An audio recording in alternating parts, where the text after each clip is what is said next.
नमस्कृत्य नरं चैव नरोत्तमं देवीं सरस्वतीं व्यासं ततो जयमुदीरयेत्।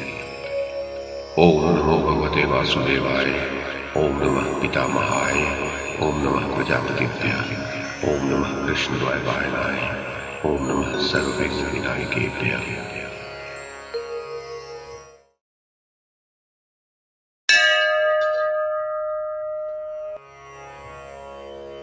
धृतराष्ट्र बोले, संजय, मैंने तुम्हारे मुख से अब तक पांडवों के मेरे पुत्रों के साथ जो बहुत से विचित्र द्वैरथ युद्ध हुए हैं उनका वर्णन सुना, परंतु सूत, तुमने अभी तक मेरे पक्ष में घटित हुई कोई हर्ष की बात नहीं कही है। उल्टे पांडवों को प्रतिदिन हर्ष से पूर्ण और अभग्न बताते हो। मेरे पुत्रों को तेज और बल से हीन, खिन्न चित्त और युद्ध में पराजित बताते हो। संजय, ये सब प्रारब्ध का ही खेल है, इसमें संशय नहीं है। संजय ने कहा, पुरुषश्रेष्ठ, आपके पुत्र भी पूरी शक्ति से पुरुषार्थ दिखाते हुए अपने बल और उत्साह के अनुसार युद्ध में सफलता प्राप्त करने की चेष्टा करते हैं, परंतु परंतप आपके पुत्रों का पुरुषार्थ युद्ध में वीर पांडवों तक पहुंचकर व्यर्थ हो जाता है। कौरव यथाशक्ति प्रयत्न करते और दुष्कर कर्म कर दिखाते हैं, अतः उनके ऊपर आपको दोषारोपण नहीं करना चाहिए।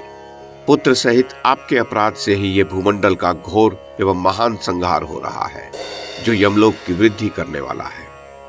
अपने ही अपराध से जो संकट प्राप्त हुआ है, उसके लिए आपको शोक नहीं करना चाहिए। आपके अपराध के कारण राजा लोग भी इस भूतल में सर्वथा अपने जीवन की रक्षा नहीं कर पा रहे हैं।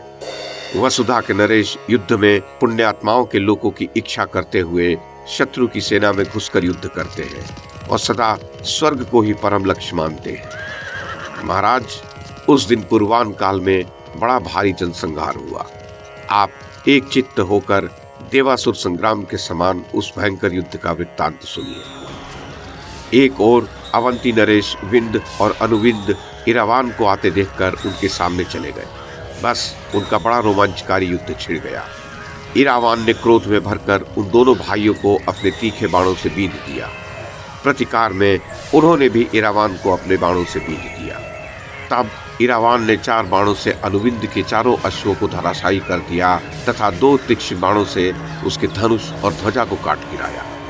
तब अनुविंद अपने रथ से उतरकर विंद के रथ पर चढ़ गया। फिर उन दोनों वीरों ने एक ही रथ में बैठकर इरावान पर बड़ी शीघ्रता से बाण बरसाना आरंभ किया। उसी प्रकार इरावान ने भी क्रोध में भरकर उन दोनों भाइयों पर बाणों की छड़ी लगा दी तथा उनके सारथी को मारकर गिरा दिया। तब उनके अश्व भय से चौंककर उनके रथ को लेकर इधर उधर भागने लगे। इस प्रकार उन दोनों वीरों को जीतकर इरावान अपना पुरुषार्थ दिखाते हुए बड़ी शीघ्रता से आपकी सेना का विध्वंस करने लगा। उसी समय राक्षस राज घटोत्कच रथ पर चढ़कर भगदत्त के साथ युद्ध कर रहा था। उसने बाणों की झड़ी लगाकर भगदत्त को बिल्कुल ढक दिया। तब उन्होंने उन सब बाणों को काटकर बड़ी फुर्ती से घटोत्कच के मर्म स्थानों पर वार किया, किंतु अनेक बाणों से बीने जाने पर भी वह घबराया नहीं। इससे कुपित होकर प्राग ज्योतिष नरेश ने 14 तोमर छोड़े, किंतु घटोत्कच ने उन्हें तत्काल काट डाला और 70 बाणों से भगदत्त पर वार किया। तब भगदत्त ने उसके चारों अश्वों को मार डाला। घटोत्कच ने अश्वहीन रथ में से ही उन पर बड़े वेग से शक्ति छोड़ी, किंतु भगदत्त ने उसके 3 टुकड़े कर दिए और वह बीच में ही पृथ्वी पर जा गिरी। शक्ति को व्यर्थ हुई देखकर घटोत्कच भयभीत होकर रणांगन से भाग गया। घटोत्कच का बल पराक्रम सर्वत्र विख्यात था। उसे संग्राम भूमि में सहसा यमराज और वरुण भी नहीं जीत सकते थे। उसी को इस प्रकार परास्त करके राजा भगदत्त अपने गज पर चढ़े पांडवों की सेना का संहार करने लगे। दूसरी ओर मद्रराज शल्य अपनी बहन के युगल पुत्र नकुल और सहदेव के साथ युद्ध कर रहे थे। उन्होंने उन दोनों को अपने बाणों से एकदम ढक दिया। तब सहदेव ने भी बाण बरसाकर उनकी प्रगति को रोक दिया।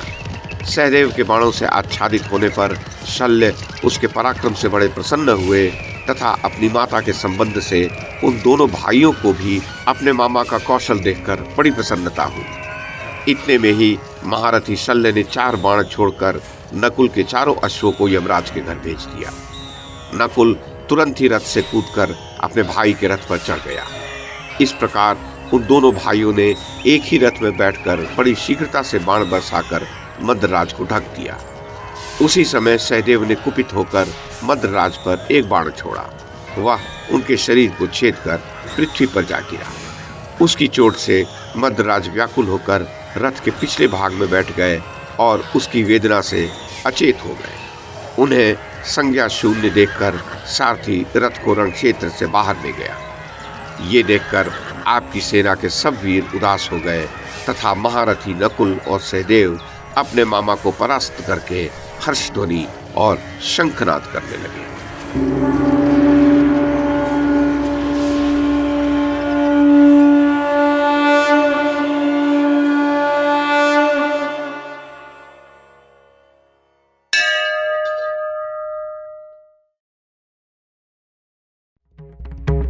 YouTube के माध्यम से महाभारत की कथा को एक श्रृंखला के रूप में प्रस्तुत करने का हमारा ये प्रयास यदि आपको सराहनीय लगा हो तो कृपया इस कड़ी को लाइक और शेयर करें, चैनल को सब्सक्राइब करें और बेल आइकन को दबाएं। साथ में अन्य लोगों को भी देखने के लिए प्रेरित करें।